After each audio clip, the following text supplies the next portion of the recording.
We have two major works by Russian composers very familiar to our audiences, and one relatively new work by an American composer who is becoming better and better known. Mark Edwards Wilson teaches at the University of Maryland. He was one of my teachers when I was a student there. And a few seasons ago, we played a work of his called The Phoenix, which was very, very popular with our audiences. And this work that he wrote in 2012, called Meteora, was inspired by a trip that Mark took to Greece. And there are a number of rock formations where on the tops of these formations there are some very old monasteries.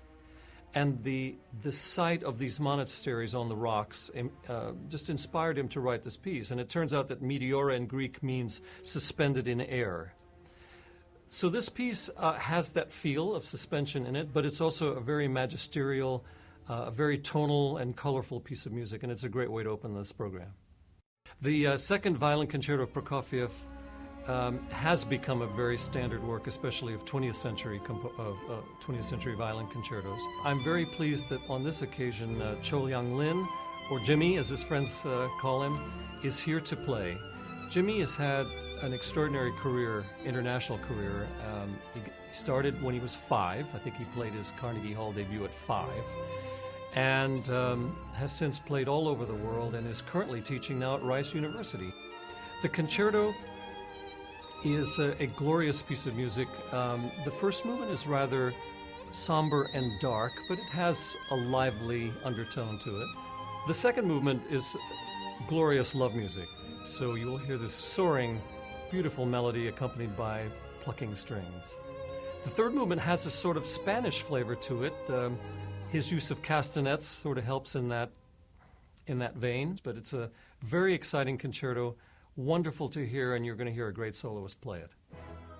Tchaikovsky's Fifth Symphony is certainly one of the most popular of his works, especially of the symphonies. It has a very unusual and mysterious story behind it. When he wrote to his patron, Nadja von Meck, he wrote that the symphony was about XXX. And there have been a lot of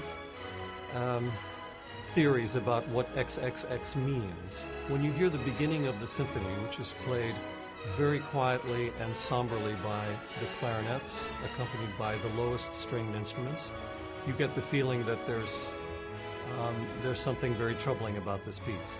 But then when the fourth movement starts, that same clarinet theme is turned into the major key, and it sounds like whatever has been troubling him has been overcome. To this day, we'll never know exactly what was on his mind and what was troubling him. And that's, I think, one of the powerful undertones of what the symphony is all about.